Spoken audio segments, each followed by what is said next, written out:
Hello, ladies and gentlemen. It's your favorite paranormal investigator. My name's Tim Sedano, and today on the show we have the incomparable, the one, the only, the man from across the pond who is the paranormal poobah. That is Mr. Tommy Cullum. Tommy, welcome to the show. How are you, my brother? What an intro. Thank you, man. Not at all. Off the top of my head, too. I'm so excited to be here, man. Thank you so much for having me back on, brother. Oh, it's been too long. We should do this weekly. Absolutely. Yeah, I'm up for it, man. Really? Okay, I might take you up on that. Absolutely. Always, man. Okay. Anytime. I love having these conversations. I know we're going to get freaky tonight, and yes, I love getting freaky. Having these conversations, I can do it all the time. I love it. Fantastic. Tommy, before we get jump into our freaky conversations, why don't I give you the floor and you tell everyone a little bit about yourself and your show?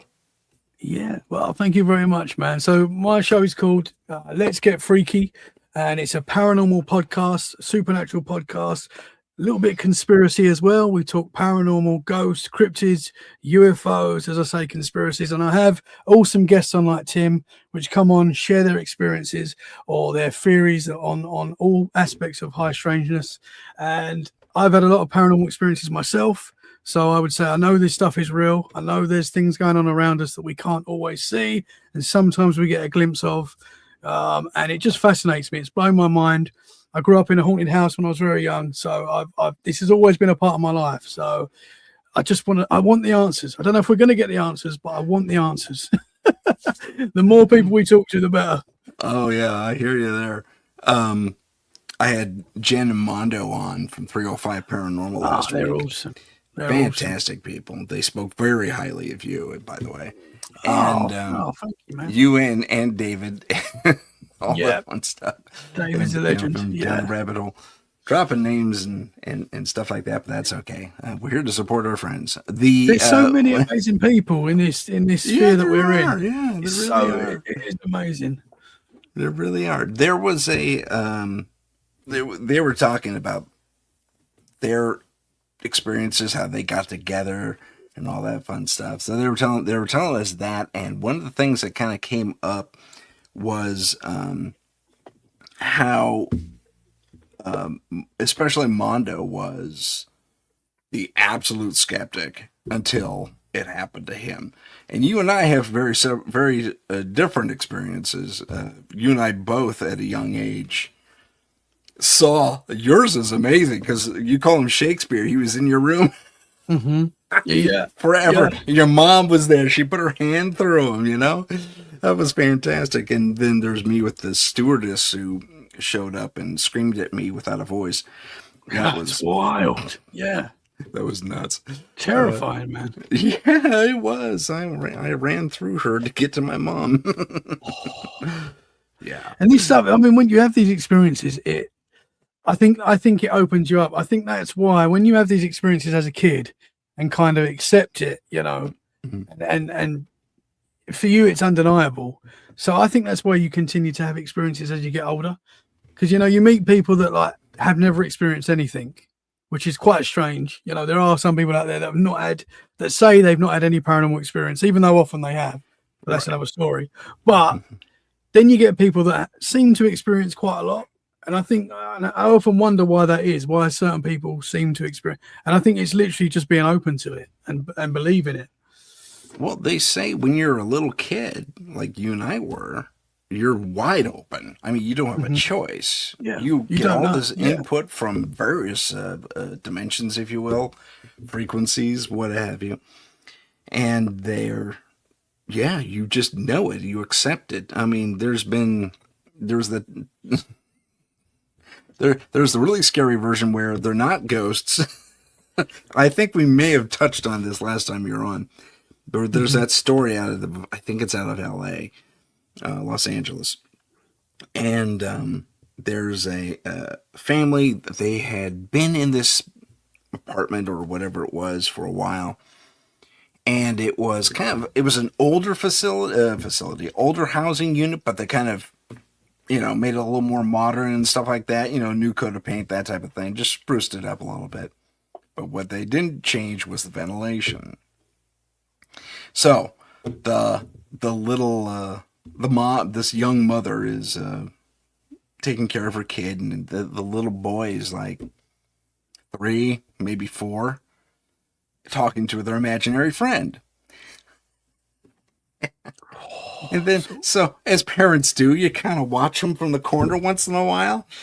And when he hands the imaginary friend a snack, his snack, like a Fig Newton or something like that, a little hand reaches in the vent and grabs it and takes it back. Whoa. And it was not a human hand. It had like 3 or 4 fingers, including the thumb, and they were kind of clawed, but it was small, And Yeah.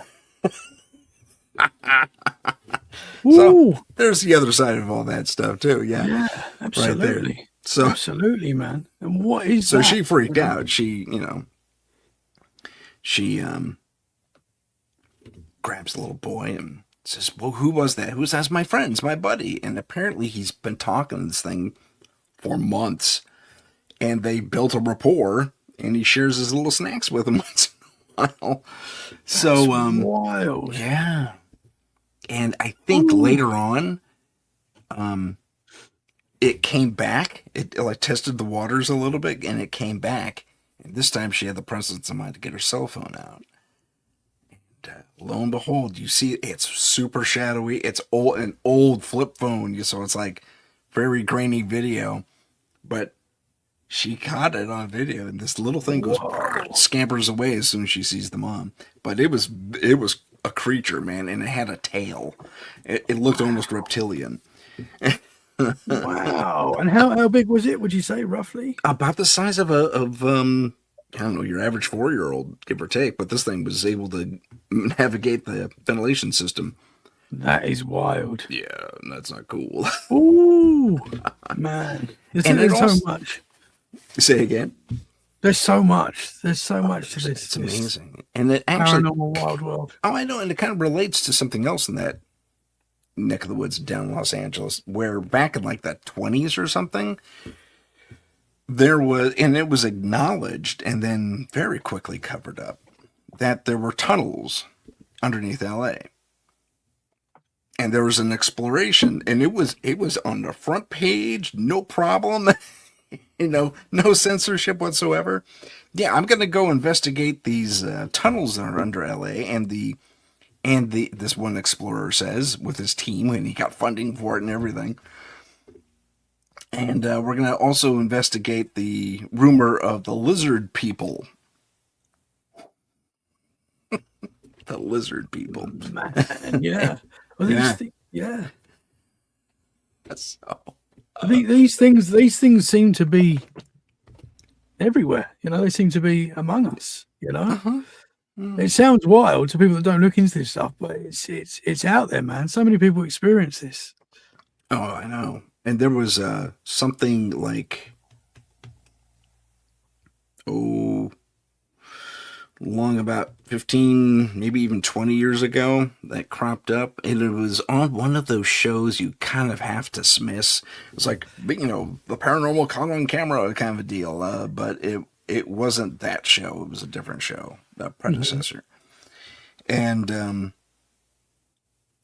these guys are trudging along, and they hear this, weird sound in the gutters beneath them, and I think they had just installed the subway there, reinstalled the subway. So there were these big grates, and they point their little cell phone down, and this huge thing, I mean, 8-foot long looking lizard dude goes brrr, looks at him, and then skitters on. Whoa. It was quick. It was, again, not the best resolution, but it.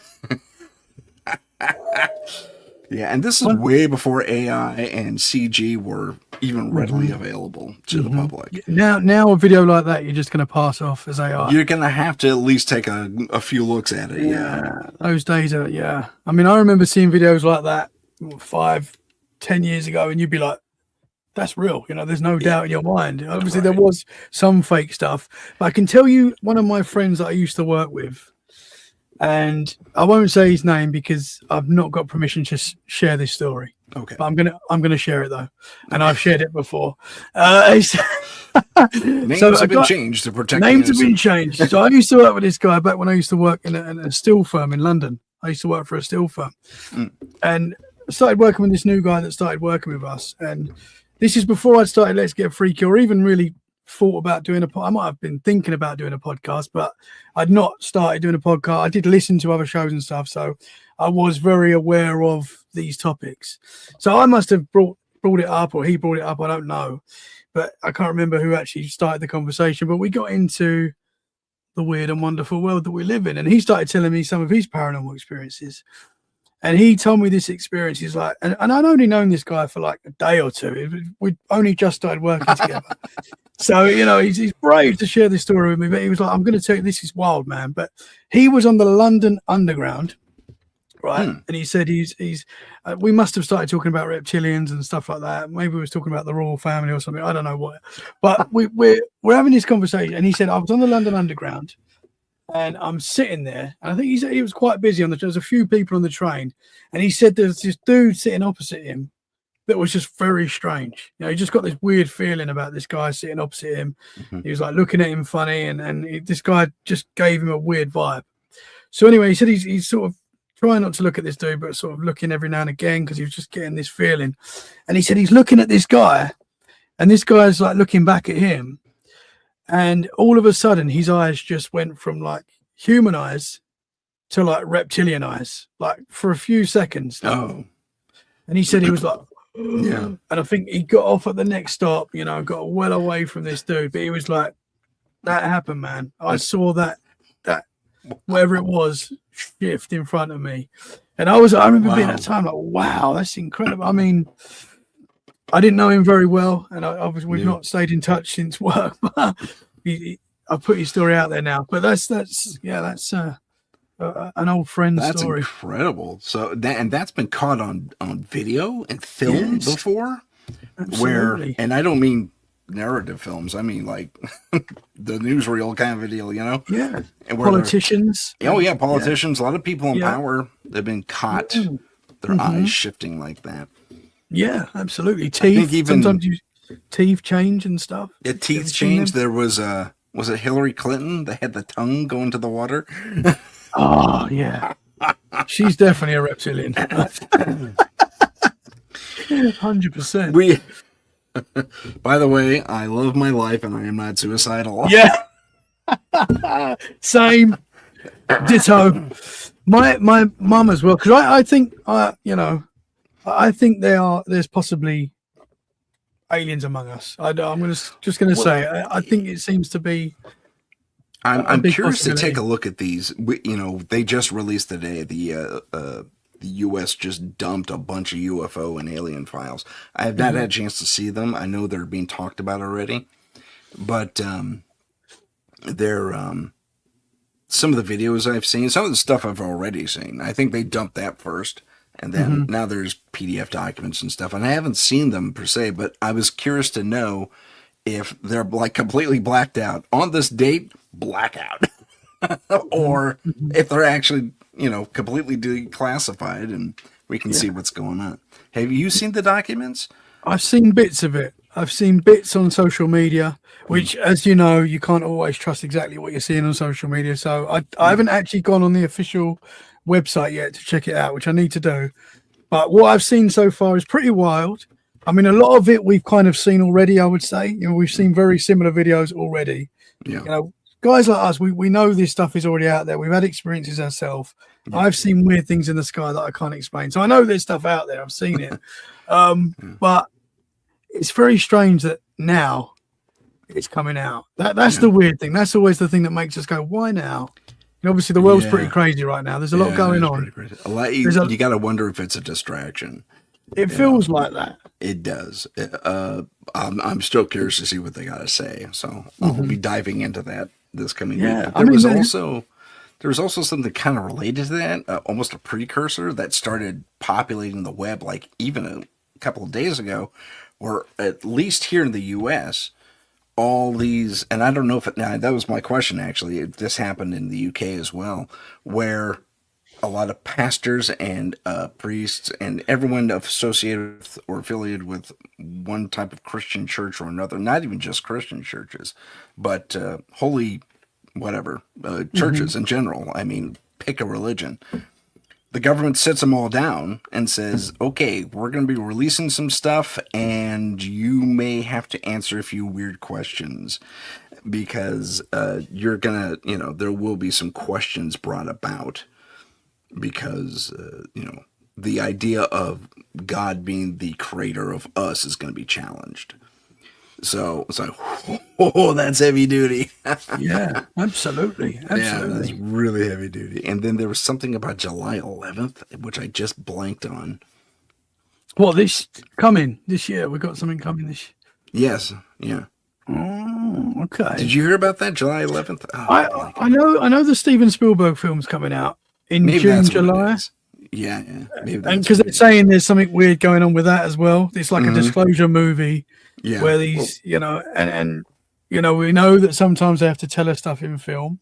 For the conspiracy people, we right. know that some of the stuff that we are shown in films is like a precursor to what's coming, and that's what Yeah. some people are saying in the conspiracy world. And I think the 11th might be. I might be wrong on this, but I'm pretty sure that was when Trump said he was going to speak out about some of this stuff. But evidently, Oh, stuff's come out today, so yeah. I don't know. That might be wrong. Could So be a precursor. Who knows? yeah, yeah. Or not the opposite of a precursor. But yeah, it's weird though because I've not seen. I don't watch the news too much, to be honest. I Mm. actually probably watch more US news than I do UK news. Our news is pretty much the same anyway. Trump is on telly every day in the UK anyway, so our news is the same. But there's not been too much. And we have just had general elections in the UK as we record this. There's just been general elections, so that's kind of taken the newsreel for the last few days, week or so. But there's not been that much on the news. Like I told someone today at work, I was like, "Have you seen this alien disclosure that's come out today?" And he was like, "What? What are you talking about?" Didn't know nothing about it and wasn't Oh even yeah. particularly bothered by it. And that is what I find very strange. Yeah. Because, It's like a desensitivize. Oh my God, I can't talk. yes, We're I'm being not even. desensitized. I'm not even going to try and say that word because I won't be able to say it. Yeah. But we've been desensitized to the whole alien thing for decades. I mean, Yes. ever since the movie that really got me, I mean, especially as a kid, was Close Encounters of the Third Kind. Hmm. And that is apparently now, and I think that's what part of Disclosure is about. The rumor is this. Okay, we're drifting to conspiracy theory here, but Let's go. the rumor is that in part Disclosure is actually going to focus on that film a little bit because Alan Hynek was the advisor on that, and he he said, well, if the aliens look like this is what we were told, and maybe we saw it too, maybe we didn't, that kind of thing.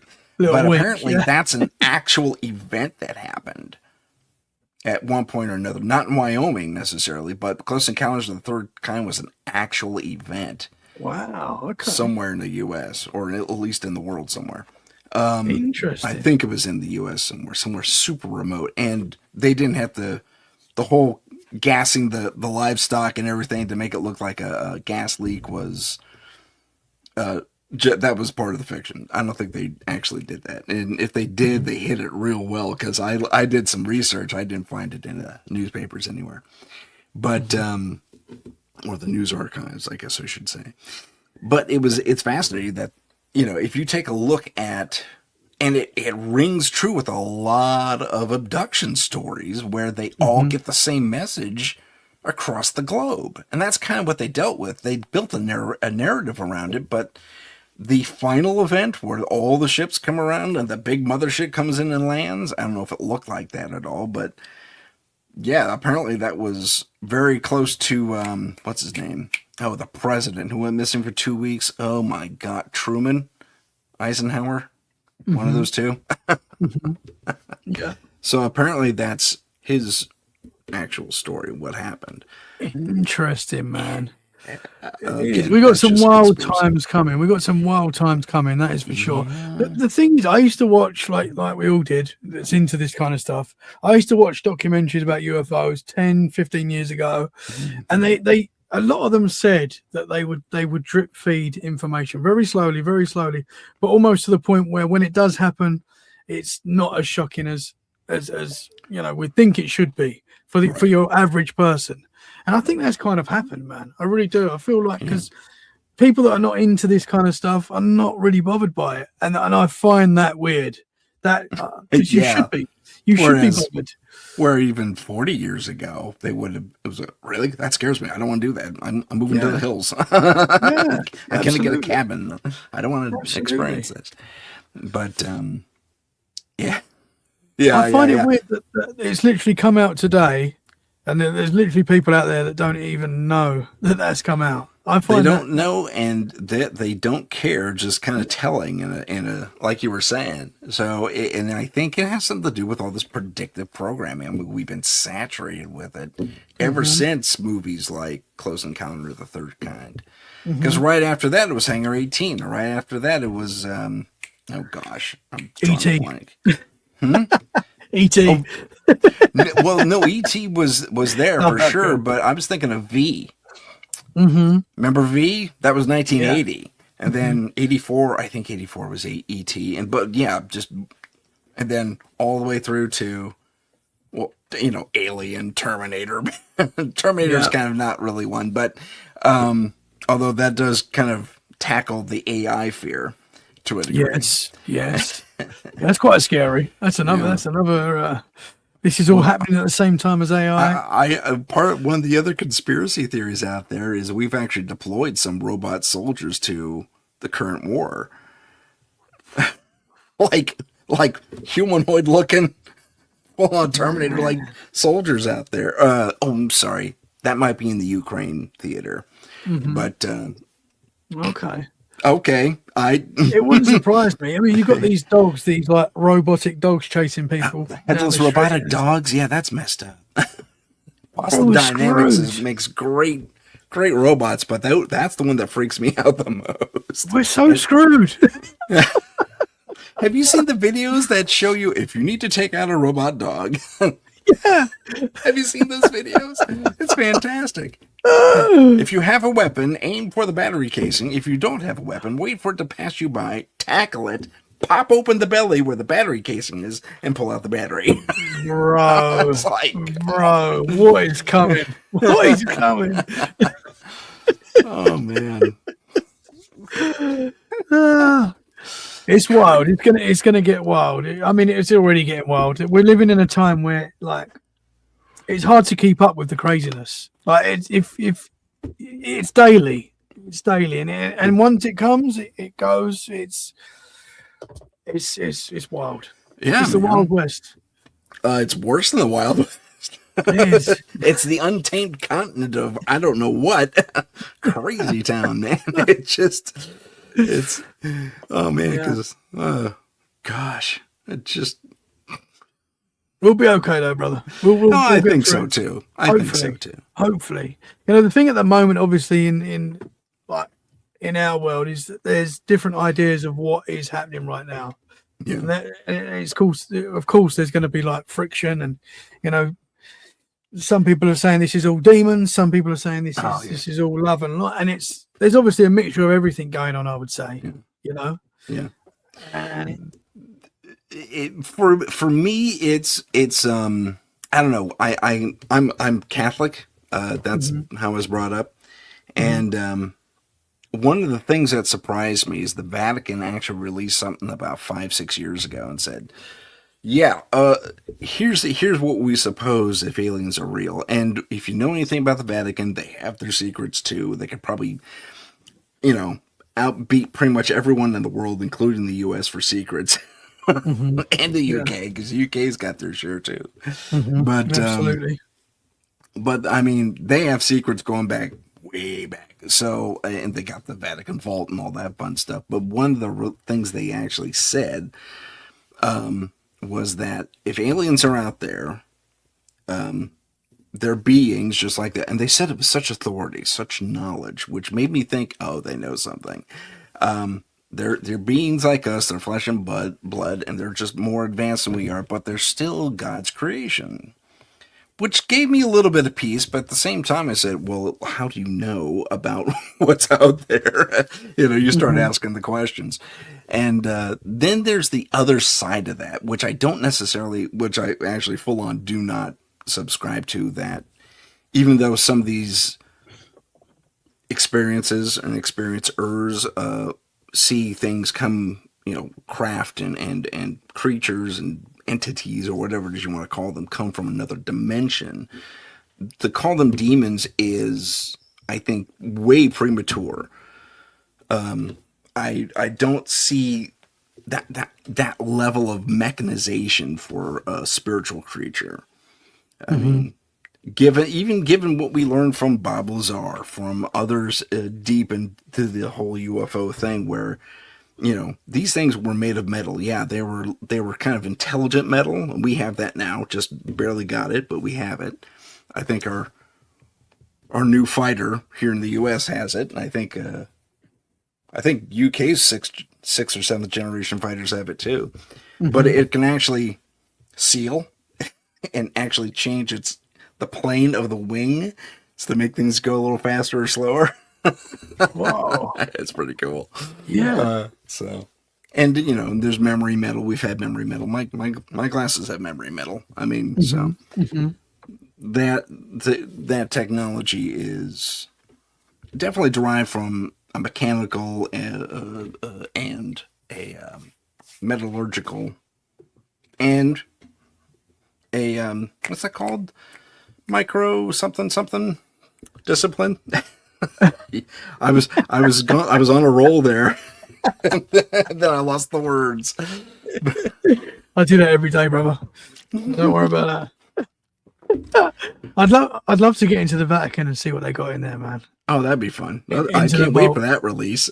Oh, they need to do that. I think it's about time. Oh, that'd be fantastic. Some people say there's bodies in. I mean, obviously it's all speculation, but some people say there's like alien bodies in there and stuff like that. I mean, that would be obviously pretty wild. Yeah. I mean, who knows? But let us go in. Let's have a look. Oh yeah, that'd be fantastic. I'd love to see what they have, just to see it. That'd be fantastic. I'm sure they can have all kinds of cool stuff down there. But absolutely. Yeah, not only alien bodies, I hear they have ships down there of their own that they recovered. And I mean, from a long time ago, because ancient Rome was reporting UFOs like every other day. There was, they called them beams. And I don't mean laser beams. I mean like steel girder beams kind of a deal. Shooting up. That's how they described them. Shooting up, just erupting out of the ground and shooting up. In the middle of a city, like it would just like a missile system or something like that. Like they couldn't describe it, so they called them beams. But apparently, they actually looked like I-beams, like you would use in old building. Interesting. And they also had orbs, so beams and orbs, which is crazy. I mean, back in Roman times too. Yeah. So this stuff has always been there, man. There's obviously the old paintings, and it looks like in the background there's like the shape of a UFO in the background. Yeah. They had to hide it. It's like, this is a giant religious icon, but really, look at that little UFO thing right there. Absolutely. I mean, it's always been there. It's always been there. It's like cryptids and things like that they've always been in our history recorded. There might be like different names for these things, and they describe them differently, but it's the same stuff. Ultimately, it's all the same, and we've had this stuff going on for hundreds and hundreds of years. Yeah. That blows my mind as well. This is not new, this stuff. I think the biggest thing that was that was not kept secret, or maybe was kept secret, but it was a weird, stupid secret. It was giants. Okay. I love giants. Giants. That's a great topic right there. I can go on about giants all the time. There's the guy in, where was that? Like not. Kandahar. The giant at Kandahar. Oh, the Kandahar giant. Yeah, all the different military. Your military, my military. Absolutely. They all saw it. The red-headed giant. Different occasions. Sometimes there's all tribes of them hanging out with the other guys. See that? I love those stories, man. That blows those my are mind. great. Yeah. My buddy's working on a film about that. Really? Oh, let's go. Yeah, I'm all about that too. I'm excited to do that one. That'll be fun. But but giants. I mean, there's the bones in Tennessee that were. I mean, the Smithsonian verified everything in like one news article and then retracted it and disappeared all the evidence. Yeah. Like the following week. That happen? Yeah.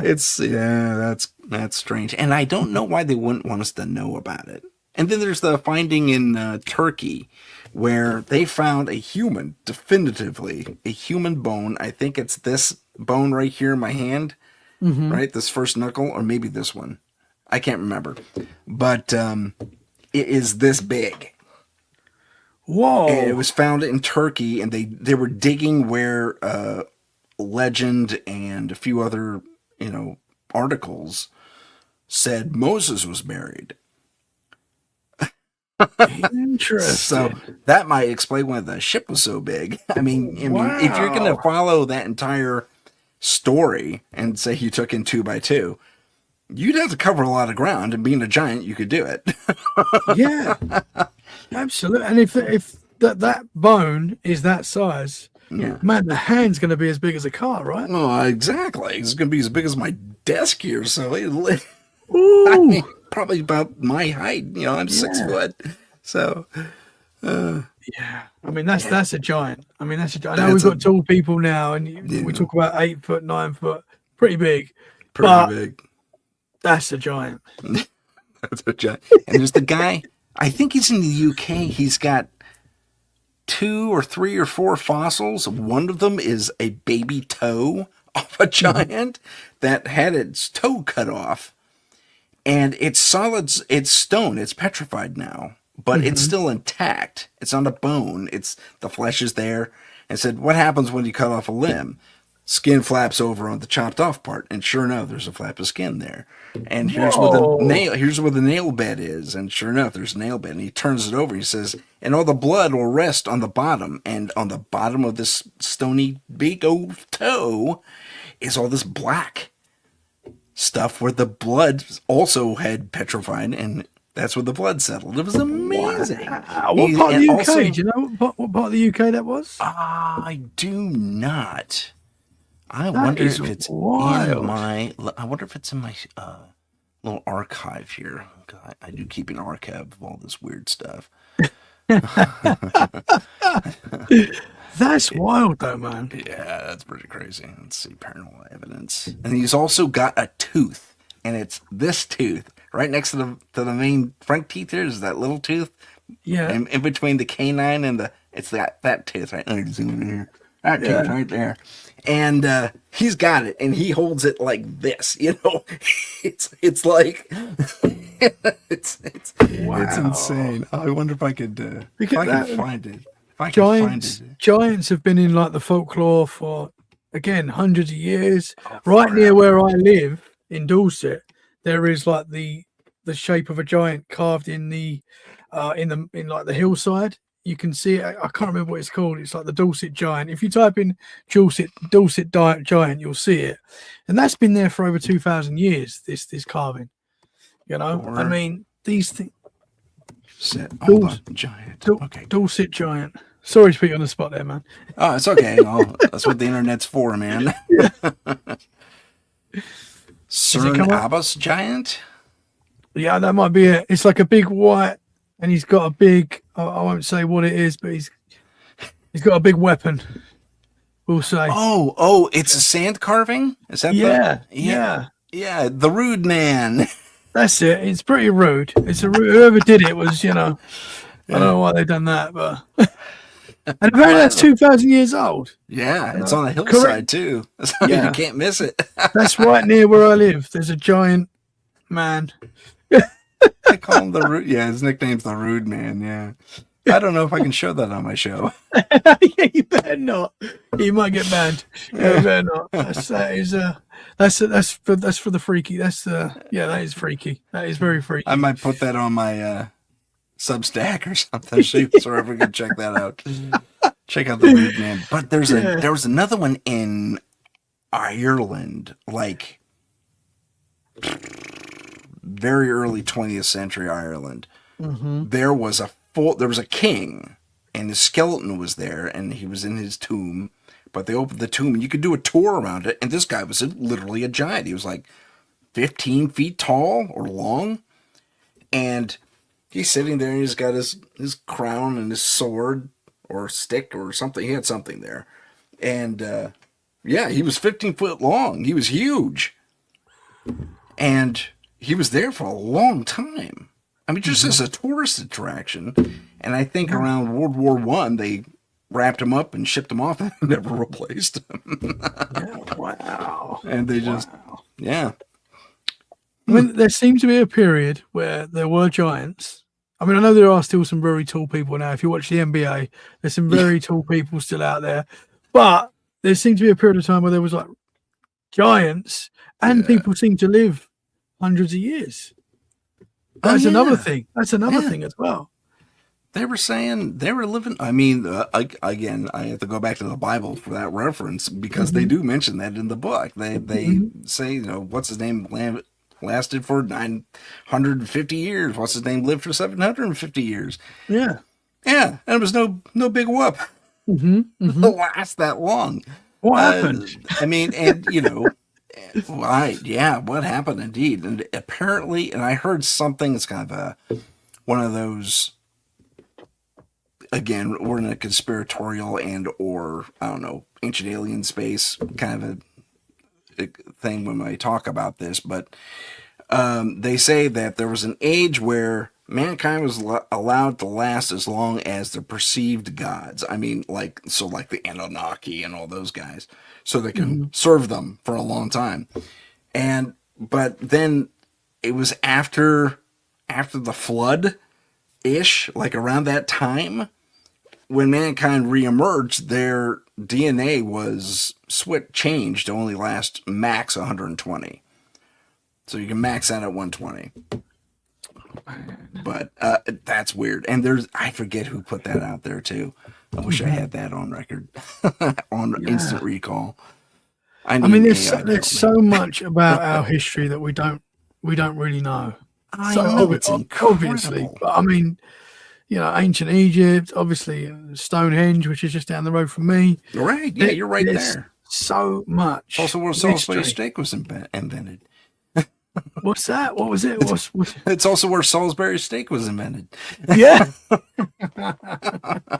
I'm teasing. That's a stupid joke. But there's so much that we just don't know. There's so much. A lot of the pieces we're trying to put together. What about the petrified life forms that they're finding? And they're saying, yeah, these aren't museum pieces. These are petrified skeletons of these things that were like flash fried in place. And I know, and I don't know how far it stretches, but it's literally half of the earth has this black ribbon across it in the geological record. And it's where a solar flare hit the planet and fricasseed everything. Whoa. And it would flash fry a lot of things like that, and they'd probably burn off, turn to stone, all that fun stuff. But it's what we know about our history at that level too, at the geological level, is just so minimal, and we barely touch the surface. Absolutely. Well, let's face it, we don't know a lot about our ocean. There's so much we don't know about our ocean right now. There's places we've not been to in the, space. We've got no idea really where we are. Yeah. That kind of blows my mind. I know we're going out there, but I mean, what did I read the other day? They were saying that we're inside possibly a black hole or something like that. You'll know more about this, Tim, than me. But you mean the galaxy, the black hole at the center of the galaxy? Yes. Yeah. Yeah. What do you think of that? I mean, that's I just don't think it's a black hole. If it okay. is, we're caught in the accretion disk and we're just sitting in time. Our time is passing weird for us compared to everyone else out there, everyone else beyond it. But I don't think there's a black hole at the middle. I think that's just the spin of the cast off because galaxies start as nebula and star matter cast off, and then they're spinning usually, and they'll either burn out or they'll burn bright, and they'll start attracting more debris and stuff like that. So Mhm. I think that's what it is. Okay. Realistically, to say that there's a black hole at the center of our hole, it would mean our destruction, and it would happen either super super slow or super super fast. So I don't really Right. adhere to that personally. Yeah. I hope that's not true then. No, I don't think it is. I really don't. I really don't. But that's the thing. There's so much we just don't know. Um, Yeah. it's wild. It's wild. It's incredible, is what it is, and it just goes. I mean, everything just goes off on weird little tangents, and you can actually draw lines back to where certain legends started. There's there was a I forget who did it now. Need my memory, but there was a guy where he said, "Okay, I dove down the rabbit hole," as they say. It wasn't David. I wish it were, but a little plug for down the rabbit hole with Yeah, David. we could just call him up and get the answers. We should. I should totally do that. I wish I knew. I wish I knew how to get a hold of him right now. But I totally do that. But someone else did this digging, and he said, "Well, if you look at this, and I forgot what it was. It was something like it was based on a painting. I think that's where he kind of started, and I want to say it's German or pre-German." And it's a cityscape of the bottom third of the painting, but above it is the sun with a face on it, like you'd expect back in the day. This is around 12th, 13th century painting. But in the skies overhead are all these plus signs and beams, like I mentioned before, and orbs interacting.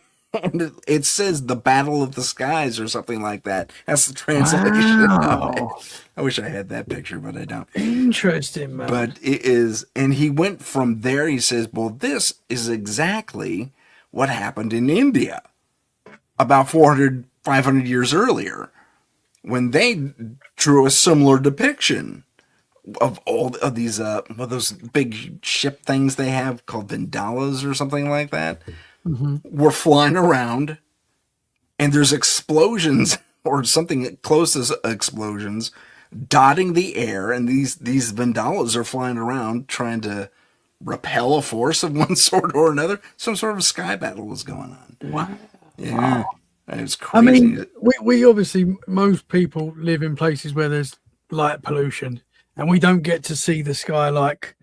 Yeah, I'd love to have days where they just turn everything off, and we get to see the sky in all its glory. About that. Yeah, New York was looking to do that, and everyone said nope. It'd be amazing just for an hour. I mean, I don't know if that would actually. I'm assuming it would. Apparently, work. it would disrupt people quite a bit. Yeah, I'm sure it would.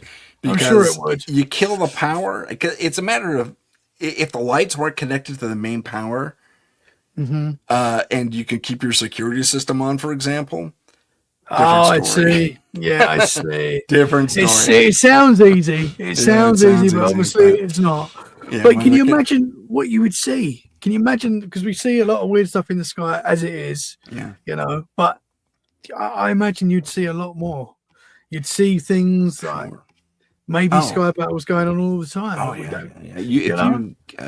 Up near me, there's Yosemite, beautiful mountain preserve. There's also the beaches out here. Go to the beaches, look up, man. It's beautiful. It's amazing. You can see the arm of Orion and the swirl of the Sagittarian galaxy a little bit, which is our galaxy. It's like it's mostly absorbed into the Milky Way, but it's still a piece of it there. It's kind of reddish. It's really pretty. Oh, right. It's really pretty. Yeah. Yeah. Oh, I'm coming. I'm coming over, man.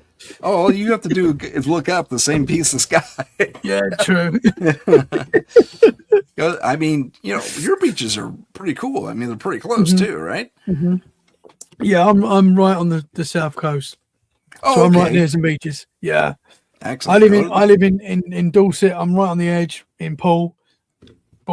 I Did know you probably move recently? Not to dig into your personal business, No, but that's fine. No, I moved 4 years ago. Oh, just over 4 years ago now. So oh, I okay, literally I moved, stayed here for a little bit before I started doing the podcast, and then okay. yeah. So I've always done the podcast whilst here. I'm originally from London, from Essex slash Oh, London. okay. I think I know where So that is on the I've map. not moved too far. It's only literally 2-3 hour drive back to London. So I'm not Gotcha. that far away. Still, yeah. Oh, completely off topic. Nothing to do with the paranormal. There's been a few. I won't call them expats, but a few from the UK who have moved here, and they've done travel logs, and they said, but when you say London is 2 hours away, and you think that's far, no. Because That 2 hours away is barely one city away here in the US. I know, and Yeah, that is what. But that's what a lot of the big difference is. In the UK, people will moan about driving 20 minutes. right. They're like, I'm not drove 20 minutes. But then I talk to my friends in the US, and they're like, oh, I drove 4 hours to work. I'm like, people just wouldn't do that in the UK. Yeah. It would be.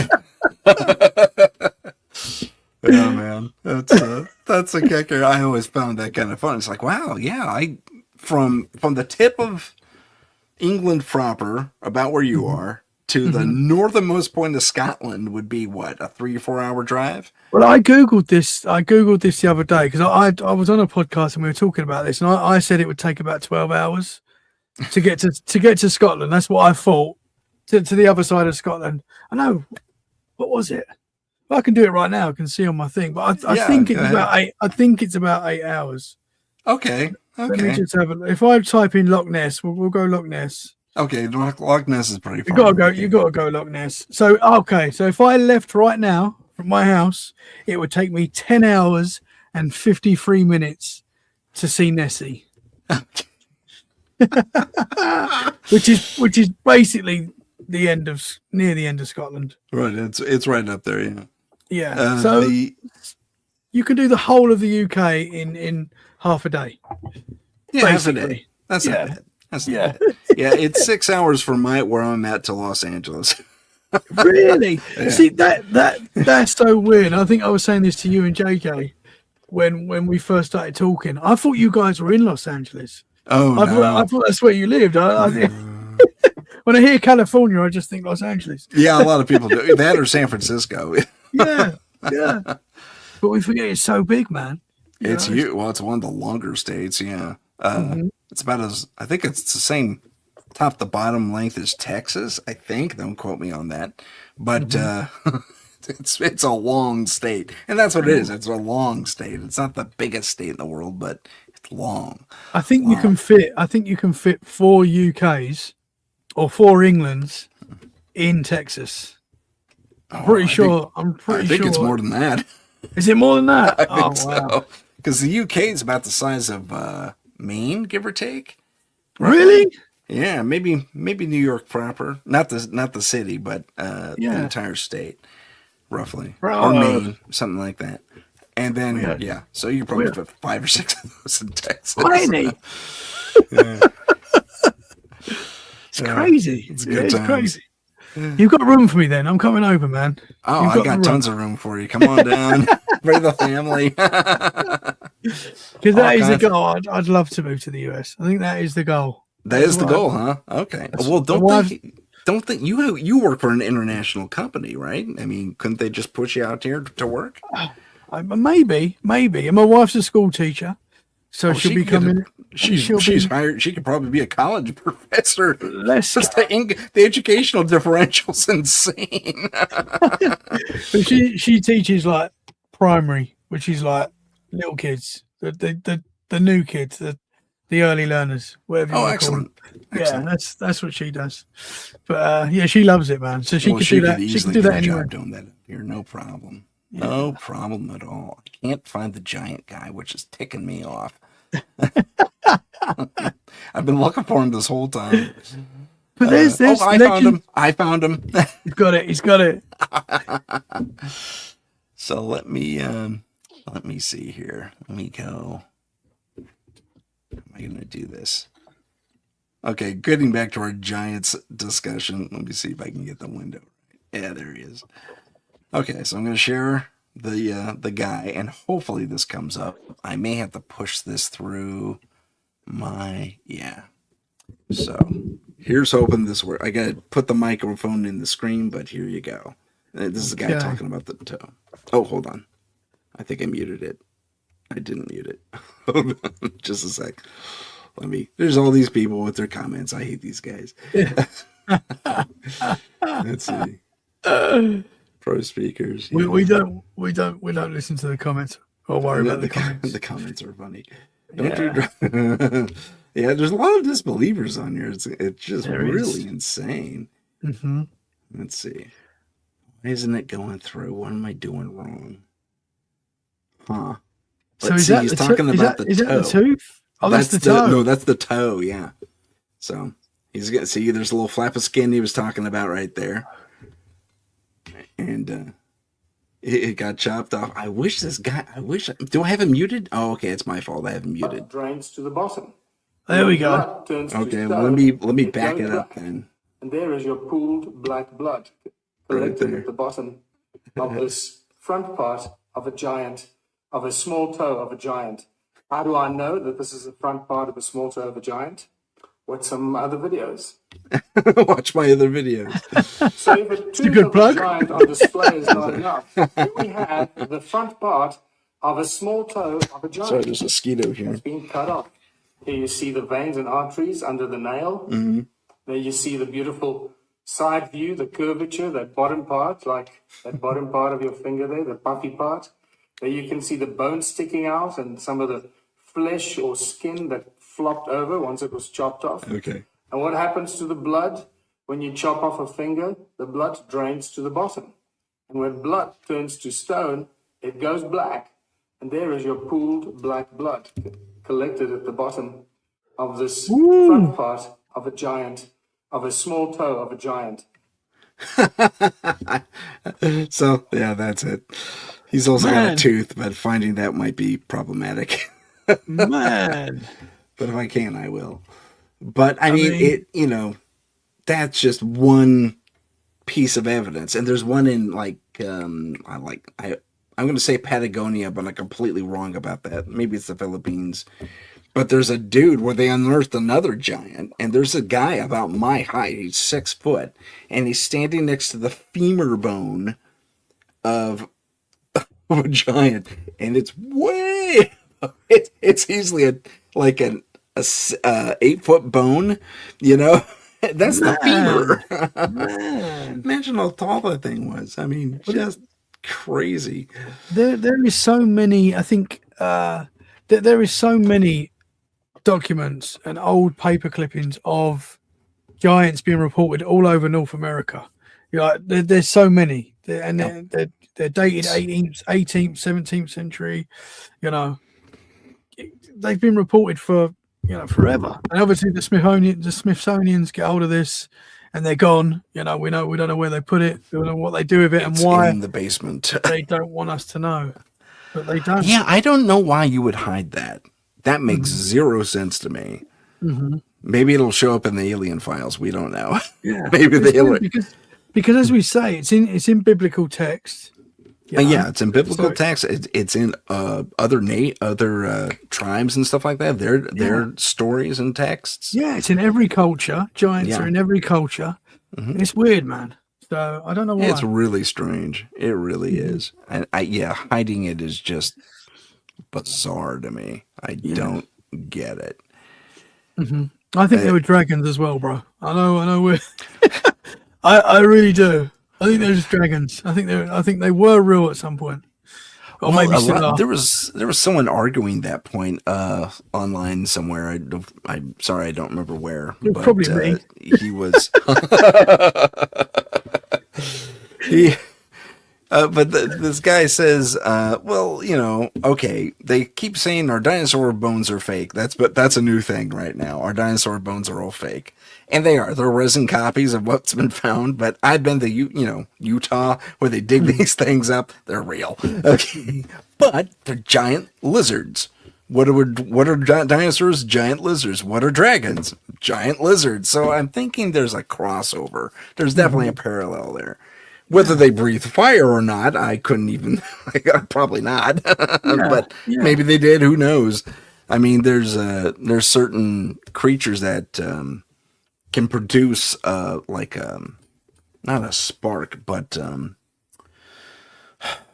like a piezoelectrical, like electric eels and stuff like that. They can generate that type of thing. Maybe there was a land version of that at one point too, and I think there is like a lizard that can do that even today.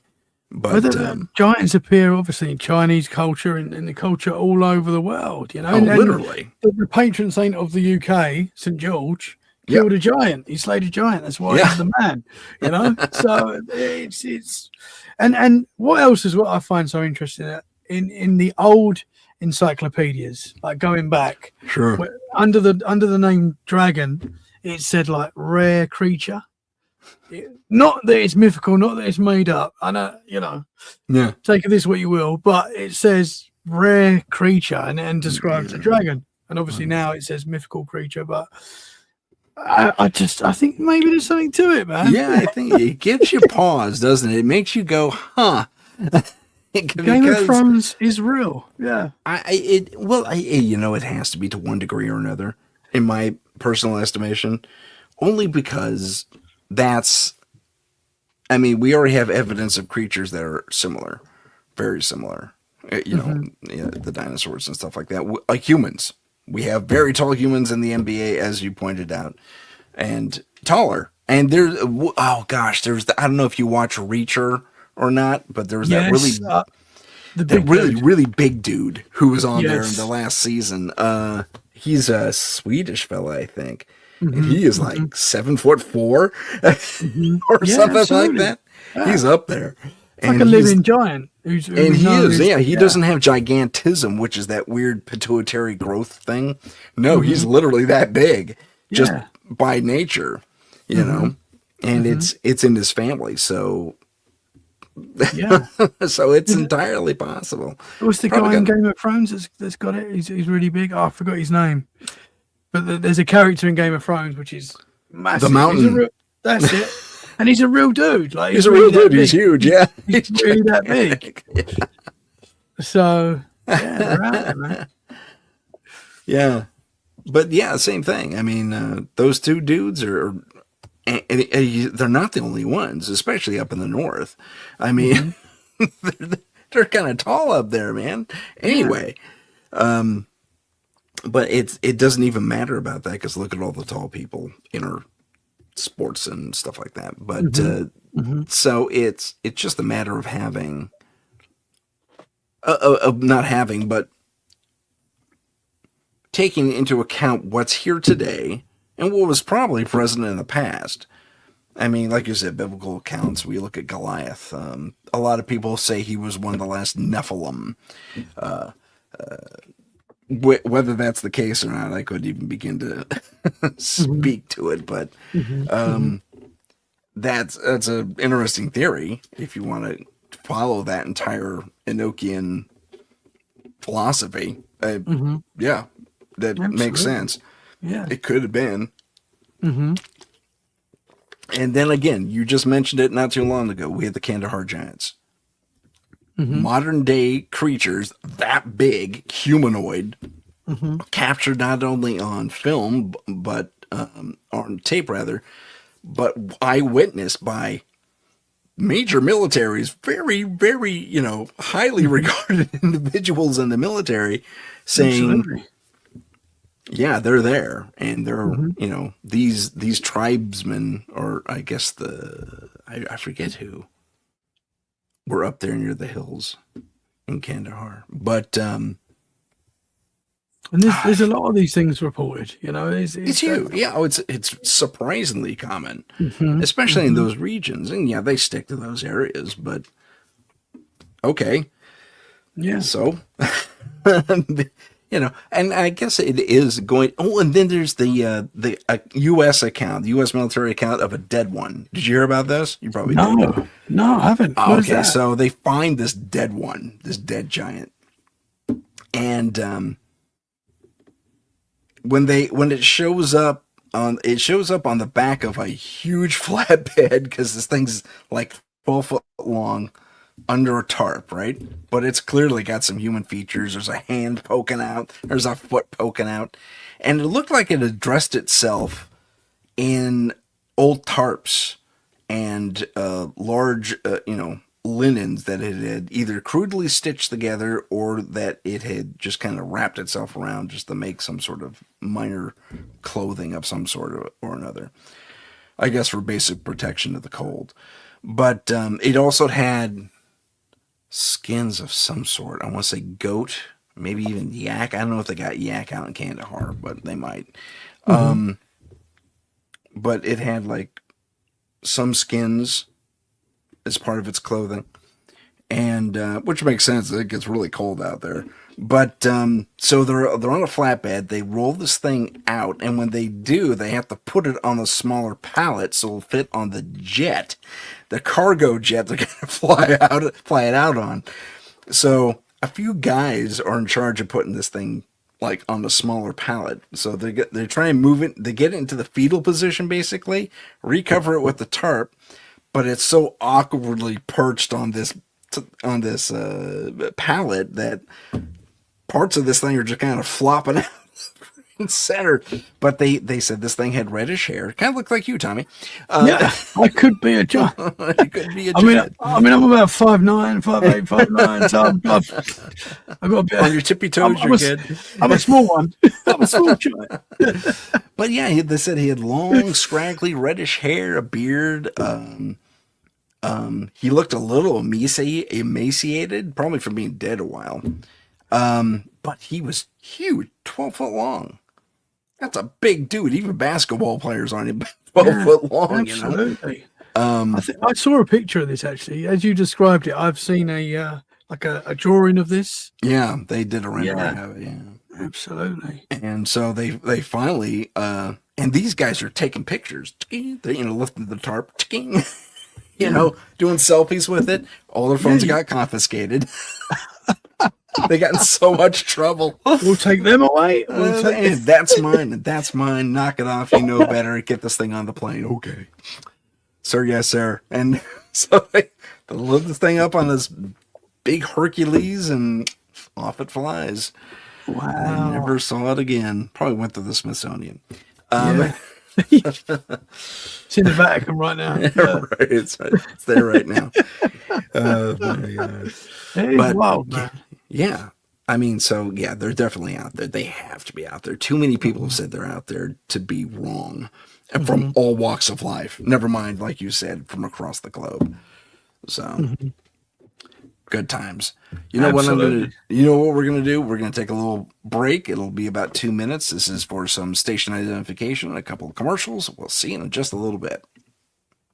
This is the United Public Radio Network, 107.7 FM in New Orleans and 105.3 in the Gulf Coast. UPRN talkradio.com. Esoteric programming at its finest.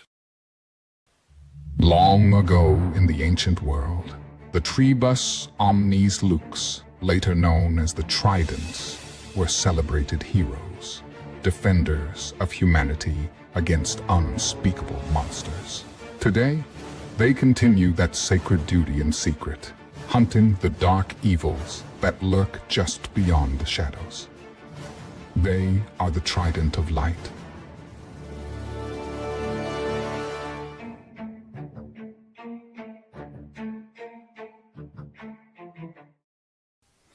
Introducing Story TV, enabling true creative freedom for independent creators.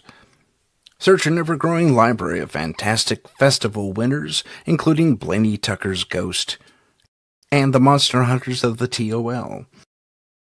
Free to enjoy at lower resolutions. Pay $5 per month for 1080 and full K presentations to support the artists you enjoy. Your monthly contribution actually goes to the filmmakers themselves. Support independent film. Support Story TV. Check out our Patreon. Get deeper behind-the-scenes insights. Also, tips into being a better paranormal investigator and other fascinating content.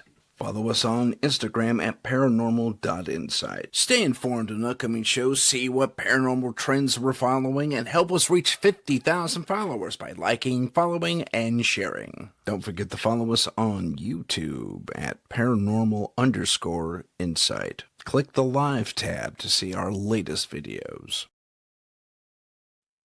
And we're back. My name's Tim Sedano. That is Tommy Cullum. And we're here talking about everything under the sun paranormal. Tommy, I wanted to share another clip with you where these guys say they found a dragon. I think this is in India somewhere, but it's... you're going to be disappointed. I'm telling you right now. but it's still a fascinating look at what they did, because they tried real hard to make this a reality. So let me put this up here real quick. Okay, so this is supposedly a dragon. Whoa, I've seen this one actually. Yeah. Oh, have you? Okay. Let me mute it. Okay, there we go. Yeah, so. Whoa. Scales and feathers and all. This is I pretty mean, good. free AI. I'm believing it, bro. It's not AI. No, it's not AI. It's not AI. No, it's a prop from a film. I mean, it looks good. It's very well done. Yeah. If you stumbled on that on the beach, you'd be like, Yeah. bro, Yeah. I just found a dragon. I just found, yeah, for sure. But I mean, there are a few things wrong with it, but yeah, it's a movie prop. And Okay. it's similar to the ones they had for Evolution, if you ever saw that movie. Okay. Yeah. Toward the end, all those dragon-like creatures start popping out. It does look cool. It does. It look looks cool. very cool, yeah. But I mean, we've seen other video and footage that leaves you guessing, and you go, really? I wonder. I don't have any of that footage, unfortunately. but I thought I'd share that. That's a cool one, though, man. Yeah, it is fun. But that was neat. There was another one here. I wish I could. Where is it?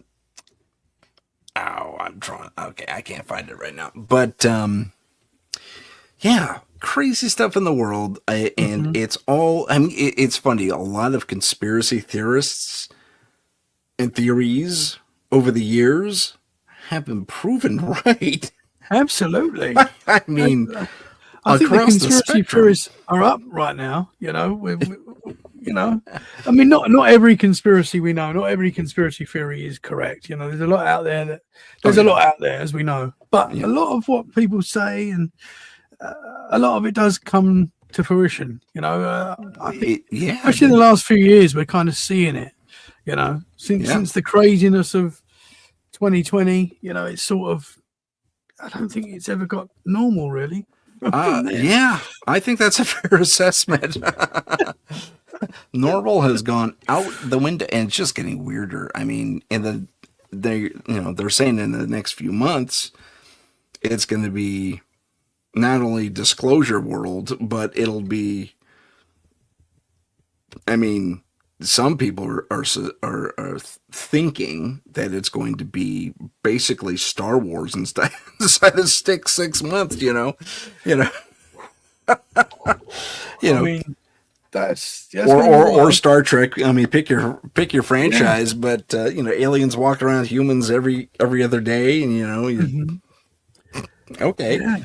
I mean, and then you've got the Project Bluebeam, which is another conspiracy that's obviously been around for a long time. Yeah. Which people say that we are going to get shown a mothership or shown something like that, and it's going to be or have a more biblical reference to it, and they'll show angels and stuff, and so it's well, did you see the weird test?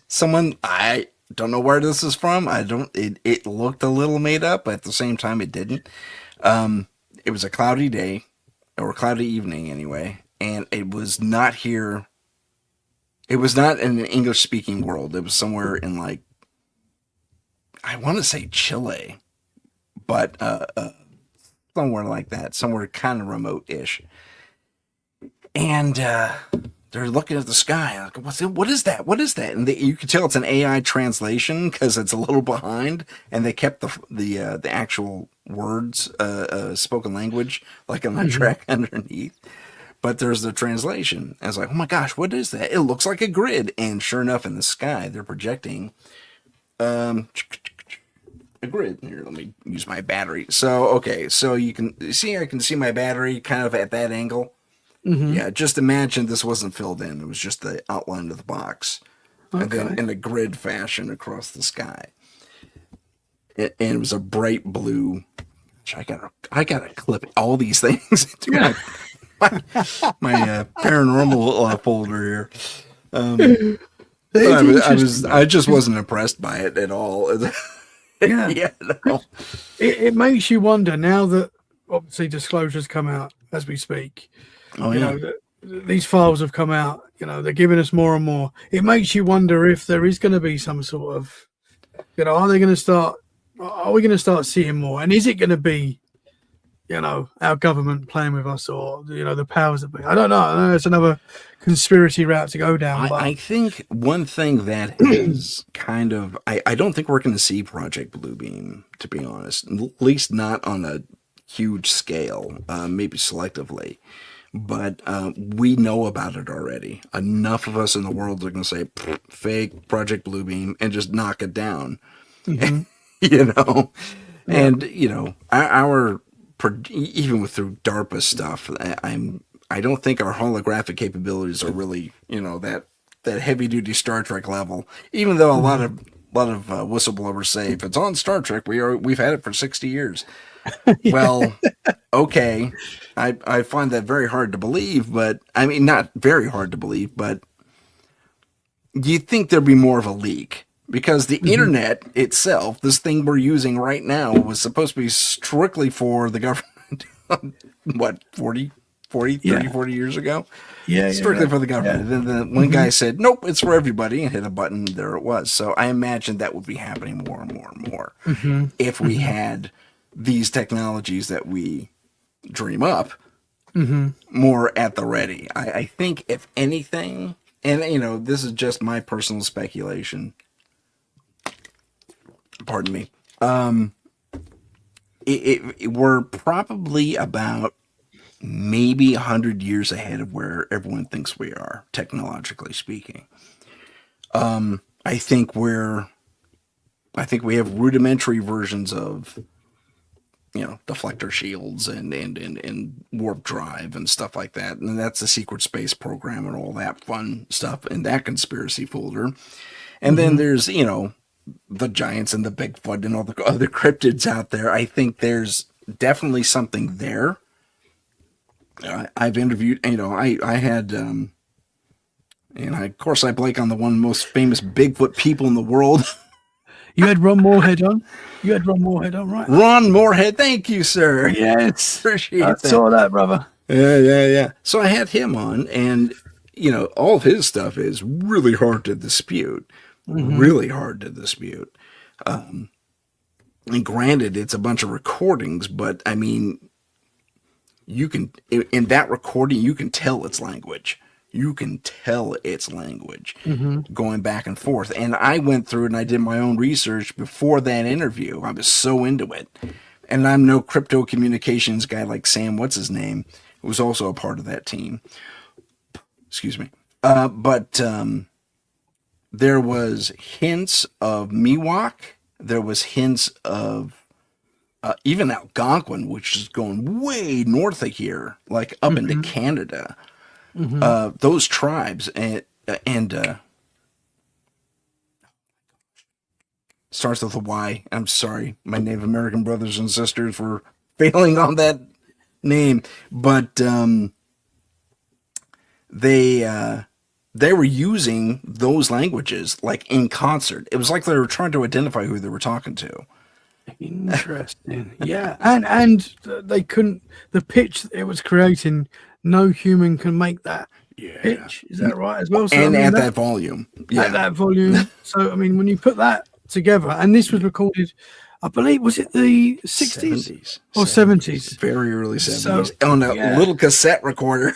Yeah. So even harder then to, like, you know, if you was really hard. I mean, you'd have to have ILM doing all your sound effects and stuff like that. You know what I mean? Absolutely. It's very interesting. Ron Moore, I was lucky enough to have him on my podcast as well. Oh, fantastic. Awesome dude, man. Yeah, I was a little bit, because he's a name in the cryptid world, in the Bigfoot world, that is, like, you know, at the top. Yeah, he's a giant for sure. Yeah, in his own right. Absolutely, man. A really cool guy. Yeah. Did I give you his contact, or was that someone else? You might have done, man. I can't remember. You might have hope done. So. Yeah. I love to think that. I'll say you did. You did. I like it. But going back to what we were saying earlier about I've got another story about, and this happened to my mum. So going back when we were saying about, like, aliens possibly being amongst us. So my mum, she's really into this kind of stuff now because of, she listens to Let's Get Freaky quite a lot, and now she's all in. Like, she loves it, and she's always been interested in it, but now she's like into conspiracies and all sorts of stuff. Oh, good for her. That's fantastic. So she's but this would have been about, I'm going to say 20 years ago. Okay. She used to work in like a quite a nice woman's fashion shop where we used to live in Shenfield in Essex. And she said she was working one day, and she was working with another lady. And this was quite a nice shop in Shenfield. So you'd get, like, it was quite wealthy people used to go in there and do their shopping, buy dresses and stuff like that.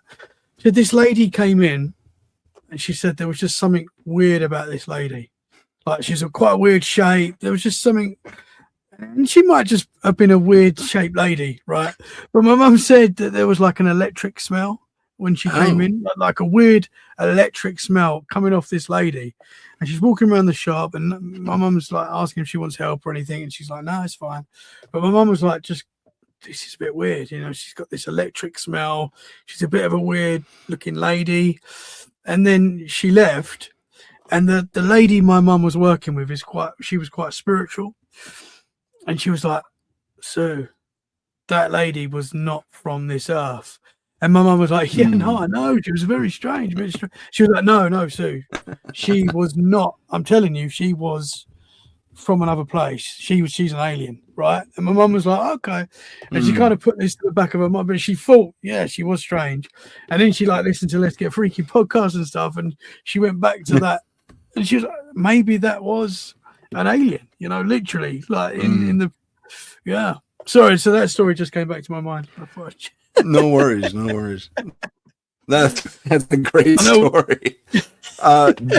Did your mom specify how tall this woman was, or how big she was in general? She said exactly how tall. I think she said she was quite tall, quite a weird shape. And people have weird shapes, you know, some of us. Yeah. But she said it was the electric smell that was, like, really weird. You know, who smells like electric? I mean, I can't really.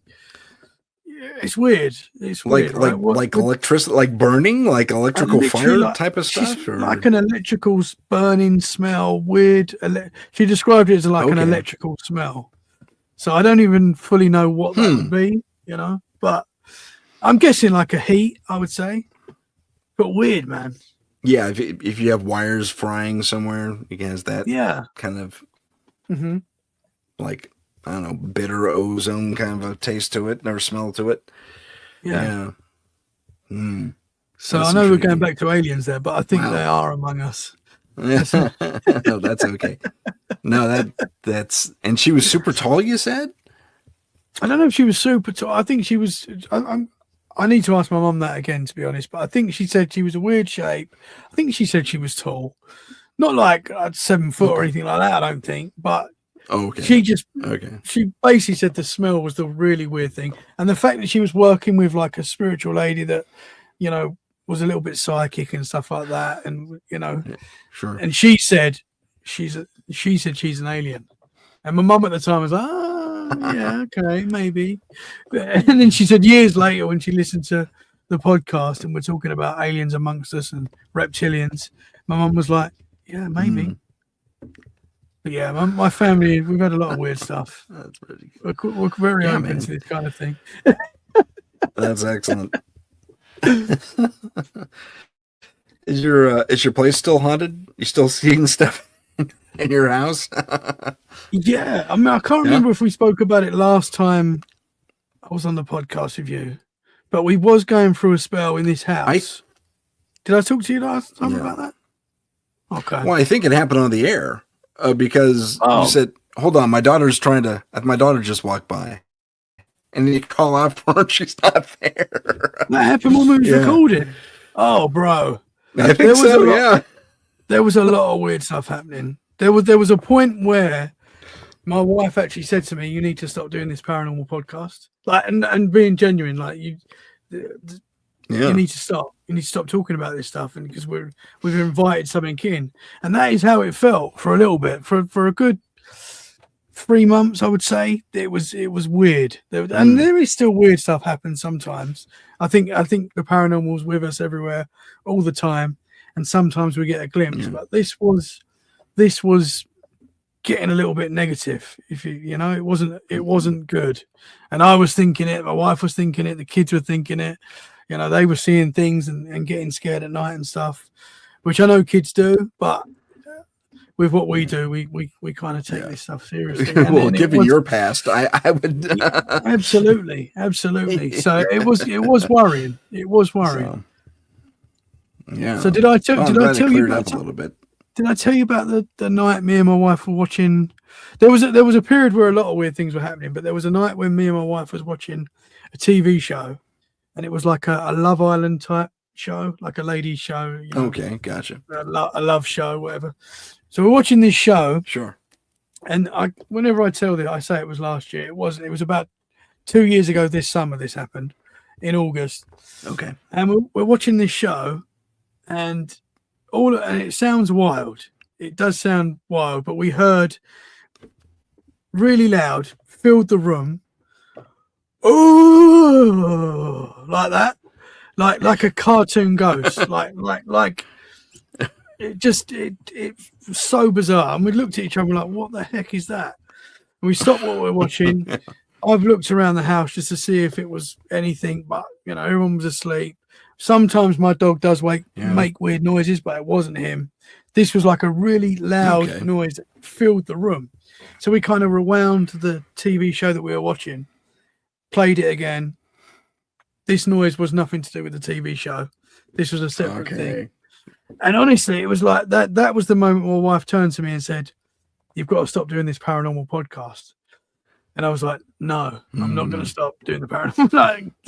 But yeah, luckily it's calmed down. There has been some weird stuff like a few weeks ago, and this might just be my mind manifesting stuff, but it was weird. So I was in my kitchen. It was during the day. I was on my cell phone. I wasn't thinking anything. Well, I say I wasn't thinking anything paranormal. We're doing shows like this all the time, so it is in my mind. And I suddenly felt that someone was in my doorway. You know, when you just feel like you can feel someone there. Sure. And I kind of looked, and for like less than a second, it was like really quick. I saw someone, and they just vanished. And it was so quick. It was like I couldn't make out if it was a man or a woman. I saw color, but I couldn't tell you what color their hair was or anything. It was so quick, and I was like, my heart's beating really fast when I've seen this because I'm scared. But it was a very quick thing. Yeah. Again, I don't know. That could just be your mind playing tricks. I'm not saying it definitely was something. I don't know what it was, but that was quite recent. Oh man, yeah, that's not cool. I thought I had something in my house too. Yeah. What was it? Say again. I missed that. What was it? What happened? Oh, my glasses are kind of strong for me. I mean, for a lot of people, I have an astigmatism anyway. So I'm in the kitchen. I'm making something or another, and I turn, and I swear something goes counter to my turn as I look past, like it whips by the doorway in the house. So I say, "What the heck was that?" And I got to turn everything off, and I go to and I look around and I call out. No one's home. I knew no one was home. I said, hey, and then nothing. Walk the perimeter a little bit, and no, nothing there. Not getting any ooky feelings. So I go back to the kitchen and I turn everything back on and I start cooking. It was steam. A little bit of steam that hit the side of my glasses. Because it happened again, exactly the same way. Yeah, sometimes there's a logical explanation. Yeah. I used to that's strange when you actually see an after image there, though. That speaks to something else. It was very quick. Yeah. It was so quick. It was like, I don't know. Because I know sometimes I used to jump to the paranormal straight away. Because I have had a lot of paranormal experiences, as you know, a lot of weird stuff's happened. So, but not everything's paranormal. I'm trying to be more skeptical. I'm sure some of the things that have happened, there is logical explanations. Some things, definitely, like seeing William Shakespeare in my room. That there's no doubt in that. I mean, it wasn't William Shakespeare, I don't think, but you know what I'm saying. That man was there. Yeah, I know. There's like that. Undeniable things that have happened, but then sometimes, you do see things in the corner of your eye, and it's not always paranormal. I hope. True. Fingers crossed for you, buddy. Yeah. Oh my goodness. Excuse me. One of the let's see, did we ever talk about that? I think maybe we did. Maybe not. Oh, okay. Real quick, going back to when I have Jen and Mondo on last week, I asked them. The first thing I asked them is about the Miami Mall alien incident, and I don't know if you know about. Do you know about that? Okay. So a lot of people put a lot of things up, and there's shaky videos, and some of them show these things walk around. They're about 8 foot tall. They shot that down quick. They said, nope, wasn't that at all. It was kids with fireworks. That was New Year's Eve, if you recall. And there's a big party there that the city throws. So when some kid starts firing off fireworks, Miami-Dade Metro is going to respond en masse and try to lock it all down. And that's exactly what happened. So according to the Jen and Mondo, the Miami Mall incident was just that, kids with fireworks. I found that strange. That was a little disappointing. I'm not going to lie. That is disappointing. But I still, because that story, when that took place, there was no videos of any kids causing trouble. And that's what I found weird. Because whenever anything like that happened, straight away, everyone's on their cell phone, everyone's recording it. And there was no videos of any disturbance, any kids fighting, any kids, throwing fireworks or anything like that. And I just remember that being quite strange at the time. But, they live there. I agree. I think I said something, but I don't know. But they shot it down. I was a little disappointed. Yeah, it would be nice. I mean, not nice. There was like 10 foot tall aliens, but yeah. Still, it's weird. You want it to happen at the same time you don't. Yeah. If that is real, it's kind of crazy. Yeah, for sure. And then we were talking a little bit about the petrified people and animals and stuff across the globe.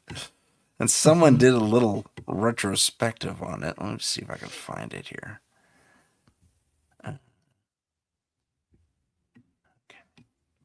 Oh yeah. This is really fascinating. I think it has some merit. At the same time, I don't know. I don't know. So let me play this for you real quick, and then we'll all right, here we go. Let's see. I gotta bring the mic down again.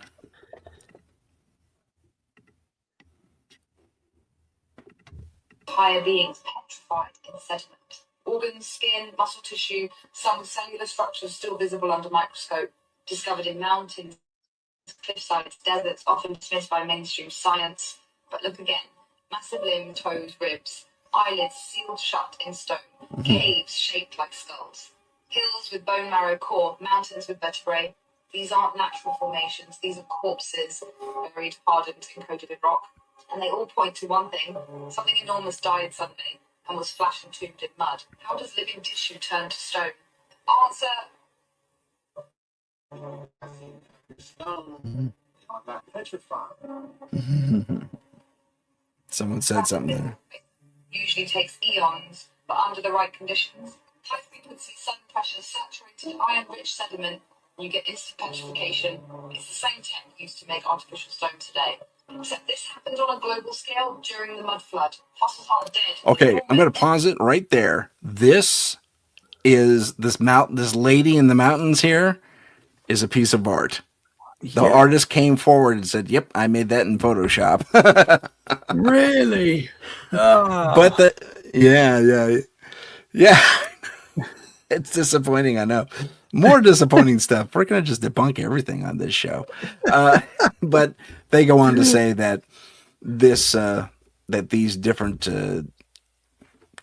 frozen creatures, and the funny thing is, they actually have some. Look at that. That looks like brain tissue. Whoa. It looks like a crosscut of someone's brain, and that's what they would say. But they do bring up an interesting thing. Whereas, sorry, let me get rid of these guys here. Where let's go.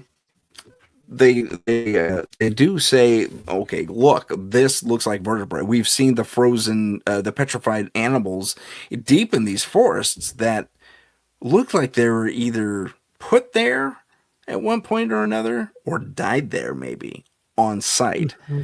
And there's no denying that these are scales, that they're not carved. They're not hollowed out. They were not made by man. And they are just there as some sort of flash petrified animal, or in this case, person. And some of them you might notice are giants. Yeah, So absolutely, man. So it's I don't know. I find the whole thing really just, I'm 50-50 on it, because you can dismiss a lot of stuff, but at the same time, she makes some very interesting points that a lot of these things do look like cross sections of flesh or bone, or like that final image, the nervous system of a brain. Wow. I mean, what do you think about living on the backs of giants? Literally. What do you think about the giant trees as well? The giant tree stumps that are found that are like, Oh, sure. Yeah, I mean, totally there's so many I of them totally as believe well. that super sequoias. Mm-hmm. Yeah, super sequoias. You notice they're all chopped off at the same level, Yes. flat, Yeah. virtually. Yeah. Exactly. You know, how would that happen? Like naturally, you know? Right. Well, there's exactly. And there's a biblical legend in the apocryphal texts that speaks to that. It was so, and I forget which book, but it was so the Nephilim couldn't hide from the flood. So they chopped down all these super sequoias, so the Nephilim couldn't escape the flood. Wow. Okay. Yeah, that's impressive. Interesting. Yeah, man. To be able to find that in the apocryphal texts, which are half destroyed. I mean, we're talking about the Dead Sea Scrolls and stuff like that. So it's they really dug up a lot of information through those things. Yeah, But man, for sure. that's the reason for it. Like it was like an order from someone, God, Anunnaki, we don't know.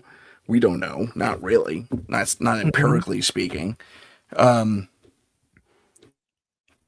The yeah, but I mean they're all flattened. That's a stump. It's just like you would make today with a saw. Do we know But, I if mean- scientists have a logical explanation for that? Not to my knowledge. Not to my knowledge. I mean, you could say that certain things degrade to a finite point and then they stop degradation because they're so compressed into that thing, but that doesn't explain the cut. It also doesn't explain that the rings that are still present in a lot of these things. Devil's Tower has rings. That's in Wyoming. That's where they did the Close Encounters of the Third Kind. And so that thing, the Devil's Tower, is a tree. Just look at it. It's not that hard to discern. It's definitely a tree stump. Yeah. And there's others throughout not only the Colorado desert and most of the Midwest where there are those formations, rock, they call them rock formations. But I mean, it's obvious. It's just plain obvious if you looked at it, and it took a helicopter view of the Devil's Tower specifically to really say, "Oh my God, it is a tree." Holy, absolutely! I didn't know that. Yeah, it's wild. So there wasn't just giant people; there was giant trees. Everything was perhaps on a larger scale. Super fun. Absolutely. I mean, look at where, we're going to go back to dinosaurs / dragons. I mean, they were huge creatures living in their trees were as big as, way bigger. I'm sure there was tons of superflora around. So I wouldn't be surprised by that at all. But I mean, just those remaining stumps across the globe. That's another thing. It's a global phenomenon. It's amazing. It's amazing. It is, man. It is. And yet they still won't tell us. They still hide it. They still say it's not that. I mean, yeah, and we have half an explanation from an apocryphal text from 300 years or for almost 2,000 years ago. That's we can only devote so much faith to it, and then also devote so much empirical belief in it. But at the same time, you have to, if you look at a larger swath of similar things, it does look like we were hit with a mass wave, a frequency of some sort. And that could also go to the that black band I was talking about, where a solar storm hit. Maybe it affected our magnetics in such a way it just fossilized everything in a heartbeat. Yeah, absolutely. And this fits in with every religion. Every religion had this big event which kind of changed the world as we know it. Kind of reset us in a way. Like the Great Flood. The Great Flood happened in all different religions.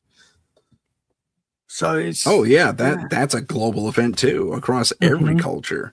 The Great Flood, and that's only the most recent calamity.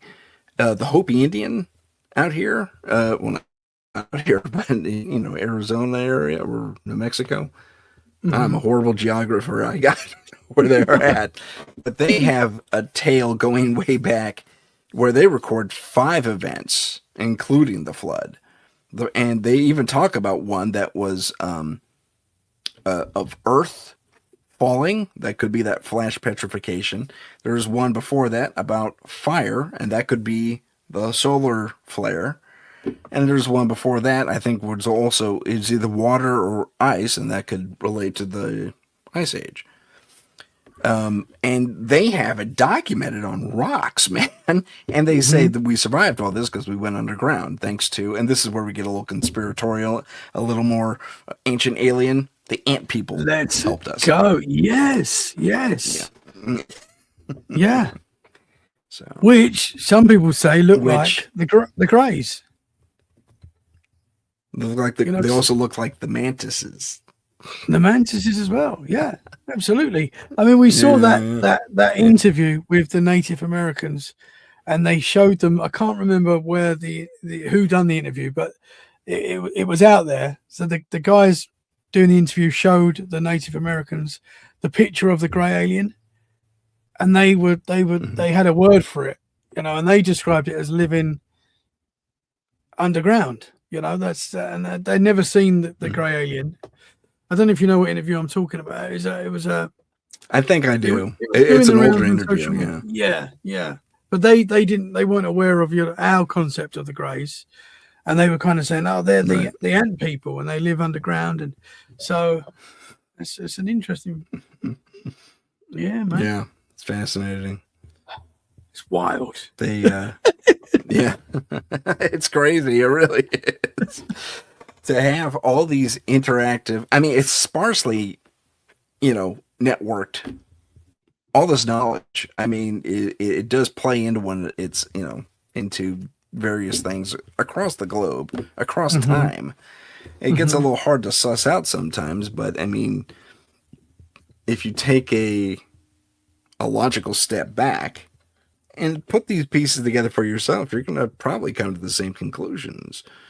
So absolutely, for me, I'm convinced. I mean, and they're not the only culture to go underground, the Hopi.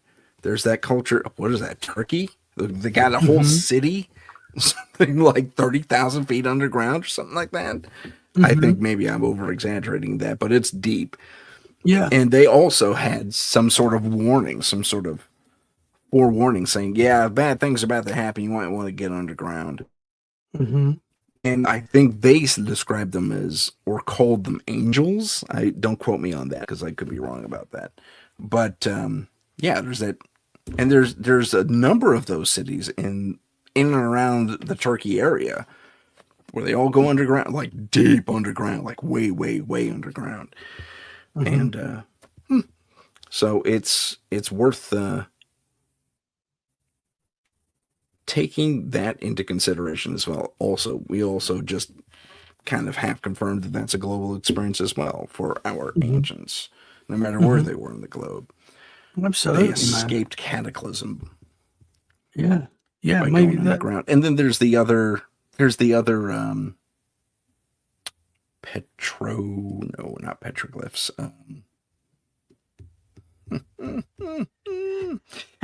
Stone structures. Like Petra in Jordan, the church there's all that is all, they got that all over the place too. Why would you build into the rock like that? It's cool. It makes sense. Like, it's literally cool too. You escape the heat, but I mean, the toiling and the skill to make that happen is, wow. I mean, you had to have some sort of foreknowledge of something going that will require you to build that into a rock base, it's just incredible. Absolutely. What do you think the church in Ethiopia too? That I'm sorry, go ahead. No, you go, man. Sorry, man. The church in Ethiopia, that is literally the roof of it is at ground level, and they sculpted it out of one piece of rock, like 50 to 60 feet down. For what reason, though? Why would you do that when you could just build on where it was? Flatten the rock out a little bit, that's easy enough to do. But no, they went down. And they're not the only ones to do that. India, they did that in India, too. Something compelled them to do that. I mean, to take on that task, to build a monumentally fortified structure into the rock, not above the rock, into the rock. Yeah, it's amazing. I'm sorry. What were you going to say? No, I was going to say, we've got this new theory in Egypt where they've kind of realized that maybe they dug down as well. You know, I know we don't know yet fully, but what are your thoughts on that? Well, they did. I mean, they already have those that type of building. And then they found Go one ahead. that goes lower than they thought. Is that right? That's 2 miles. Are you down talking or about something? those 4 to 6 like spiral pillar things underneath the pyramid? Yeah, they're not sure it's definitely. Okay. They're not sure it's definitely there, right? But they've some sort of Oh, technology. it's there. No, It's no. definitely There there. was they did ground penetrating lidar to paint that picture, that image. It's there. It's a real return. Yeah, that's not an image. It's not. Wow. Yeah, that's real stuff. And they said they even sent a probe down, and that thing. There's a spiral staircase built into each one of those tubes, and it goes down to a room, and it's like a mile or two down. Yeah. Come on. Wild. But they were doing that already in Egypt. It's wild. Like in Memphis, don't quote me on that. Memphis, along the Nile there, there's a series of underground tombs. So there's the main facade there. Ah, man, is this Memphis or is it somewhere else? Where they got the 4 kings or pharaohs sitting in chairs. One or two of them are kind of crumbled down. And you go in, and you go down, and then you go down again, and then you kind of make a giant U-turn, and you're underground, and they have these vaults that go on for at least half a mile. And in there's these alcoves carved out of the rock, and there's these giant sarcophagi, and they pried one of them open. They had mummified bulls inside. I don't know why, but they had mummified bulls inside, like cows, bulls. Interesting. Yeah. Interesting, man. I guess someone likes their beef in the afterlife. That's I think, yeah, absolutely. Egypt's one of the ones, man. I want the answers to that, because obviously we don't know. It's very possible that the Egyptians now stumbled upon these sighting at these artifacts and carried on. I know that's controversial, but they found these pyramids and some of this stuff. I don't know, man, but it definitely doesn't seem to be the history that we're told doesn't seem to be what was. When you look at Egypt alone, it's so right. Yeah, I would love to know the answer. Yeah, a lot of it doesn't track. Oh yeah. Yeah, me too. Like there's the one guy, not the guy, I'm sorry. There's the quarry where they said they pulled up all, carved out all these stones and shipped them, like hand lifted them out of the quarry up over a couple of dunes and over miles. They dragged these stones into place. Some say, okay, here's what really happened.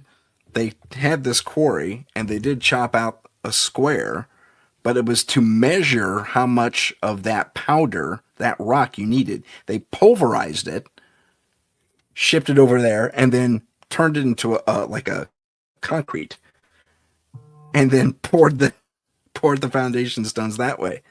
So it wasn't they were carving out the blocks way over there. It was like they were measuring how much of that rock was required to fill in the mortar.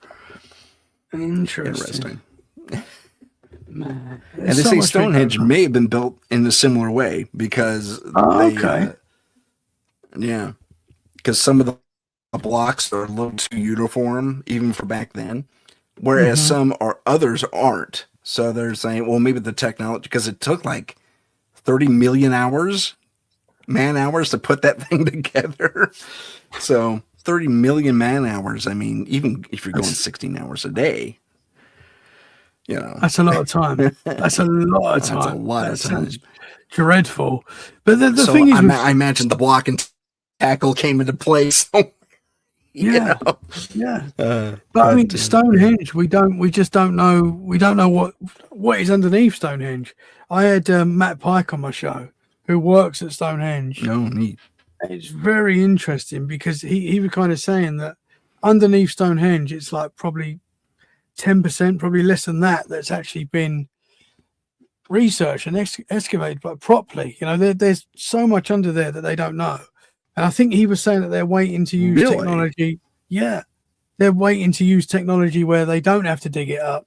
You know, whether they, you know, I don't know what that technology is, but to be able to look without digging it up, basically, that's what they're waiting for. And there could be so much down there that we just don't. There could be a giant, you know, who knows? There could be anything down there. Could be a completely different, or like that's the top end of a turret of a castle or something like that. Absolutely. Or some sort of research center there. Yeah. Yeah, man. Because I always thought with Stonehenge that it's all been dug, it's all been researched. They know everything in that area, and I was very wrong about that because they don't know a lot at all. Even to this day, they don't. That's pretty incredible. Even to this day, they don't know. There could be anything under there. You know. It's amazing. So, and one of the rocks came from Scotland. That was another recent discovery. Yeah, I read something about that. Freaking Scotland! Wow. That's before it took 10 hours to drive there. So you know that was when it would take a while.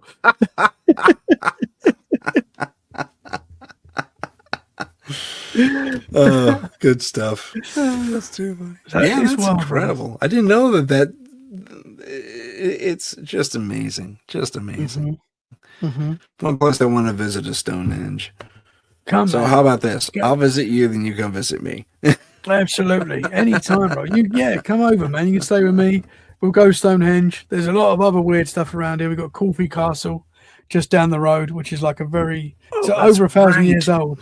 William the Conqueror was the founder, or you know. So and that's they claim that to be one of the most haunted castles in the UK.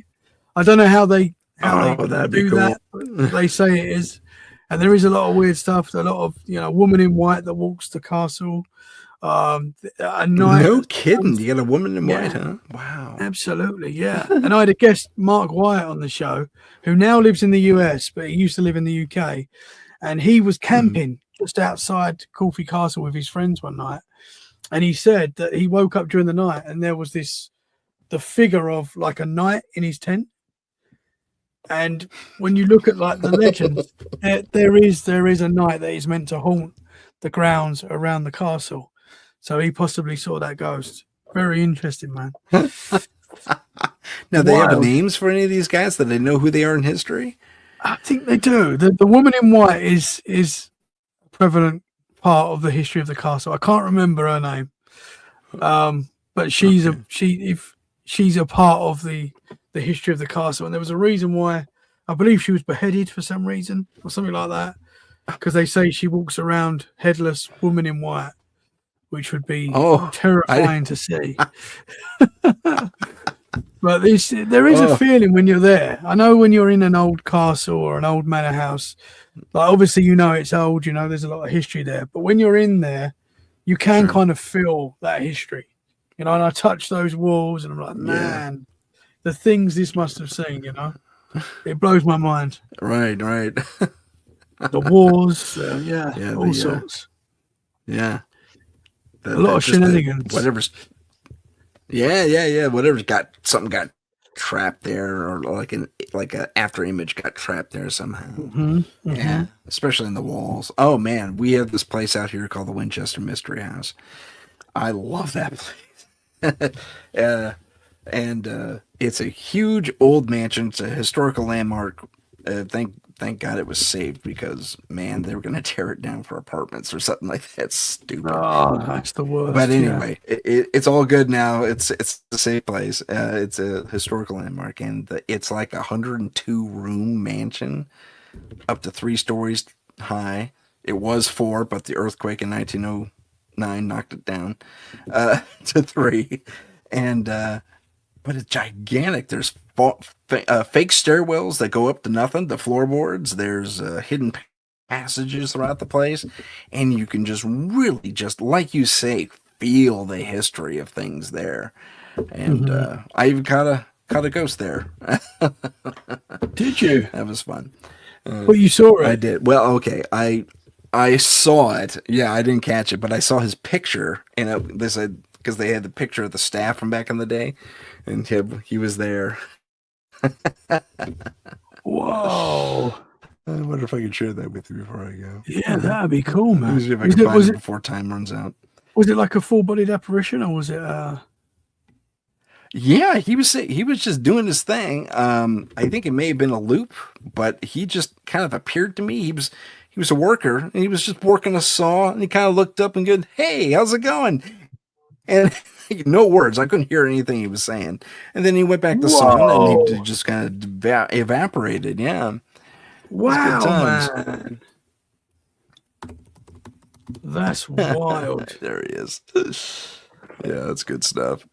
I'll share the photo. Everyone on this show who follows the show is going to go, "Oh God, he's telling that story again," but it's still fun. Yeah, that's cool, man. So this is the I guy do that. I tell the saw. same stories all the time. They must be sick of it. Yeah.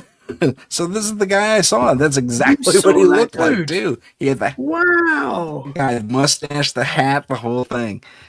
that's That incredible. outfit was yeah. He was one Wow, of their man. woodworkers, one of their carpenters. And he was just solid like me and you. Just like He if was you saw sawing. him in, Yeah, he was working on something, and was in the right space too. Because we went through the one of our first stops inside the house is the old the mill that they used to keep the house maintained. That's wild. It's wild that you've But got an there he image of is, him yeah. as well, That's- and you saw him like that. It's yeah. incredible. Well, it was a surprise to me because I snapped that photo. I'm surprised it came out as clear as it did because I was fumbling for the camera. It's like, yeah. I was so excited to see this guy. It was amazing. Yeah. That's So him. you've got That's the him. image. You got the image of him. Here, yeah. Now I was rolling video, Okay. and he didn't show up on video. He did not show up. Much to my chagrin, thank God there was a photo of the guy somewhere, and I was able to snap that instead. But imagine this guy with a half a smile looks up and goes, "Hey, how's it going?" Working a saw, an old saw, like those old band saws, where they had the wood handle, the wood bracket was way up here, and then the blade was down here, and you kind of held the edge of the frame and moved it back like an old saw. And apparently that was one of the tools they had up on the wall over there too. That was pretty cool. It's interesting, man. It's interesting that you couldn't hear him as well. No, I couldn't hear him. That's the second time that's happened to me too in my life because the stewardess from when I was like 3 or 4 or whatever it was also could not hear her, and she was quite clearly yelling at me. Wow. Very upset with me for whatever reason. Have I got time to Yeah, share a it's story? pretty Have I cool. got time to share a story that my mum's friend had in France? And it's similar. It reminds please. me of what you're saying there. So, my mum's friend. This is one of my mum's friends in France. And it happened when she was younger. So she's now a parapsychologist because this experience was so incredible for her. She kind of Wow. carried on researching it into her adulthood. But when she was a kid, she lived Crazy. in a little village in France. Quite a small French village, but the graveyard was right next to her house. So where her house was, she literally had a graveyard right next door. And she said that in her bedroom at night, she would be laying in bed, and people would walk through her room. Literally walk through her room. She would see people come in one side and see him go out the other side. And this happened quite a few times. It was quite normal for her to see this. Always scared her, like she didn't like it. But she said one night she was laying there watching, and these people are walking through. And she said this one lady walked through, and she said she stopped at the foot of her bed, turned to her, and started trying to say something, like and trying to communicate. And I don't know if she could hear slightly what she was like. She could slightly hear a voice come out, but she couldn't understand what she was saying. And this entity spirit was trying to say something, and she looked quite sad, and she was like trying to tell this girl something, and she kind of this spirit gave up and just like carried on walking through. I don't know if it was the next day or very close to that time. She was going through the graveyard with her family, and there was a new fresh grave. And she went up to the grave, and there was a picture of the girl that she saw in her room that night that tried to communicate with her. So they think that it's possible that wherever the house was, it was like some sort of portal, maybe. But this affected her so much, she carried on researching it into her adult life, and she doesn't have experiences now, apparently. So like she had these big experiences when she was a kid, but it kind of stopped at some point, and she doesn't see these things anymore. So I thought that was interesting that she couldn't actually hear what this lady was trying to say. So that's my mum's friend. Yeah, that's been my problem too. That's awesome. That's a great story. Great way to finish too. Ladies and gentlemen, my name's Tim Sedano. This has been Paranormal Insight, and that over there is Tommy Cullum. Thank you, brother. Tommy, thank you so much for being on the show. Pleasure. All right, hang on for a second afterwards. Ladies and gentlemen, thank you so much for watching and listening. We'll see you next week on Paranormal Insight. As soon as I hit the button, I promise. If you have a paranormal experience that you would like to discuss on the show, please email us at paranormal.insight.podcast@gmail.com. That's paranormal.insight.podcast@gmail.com.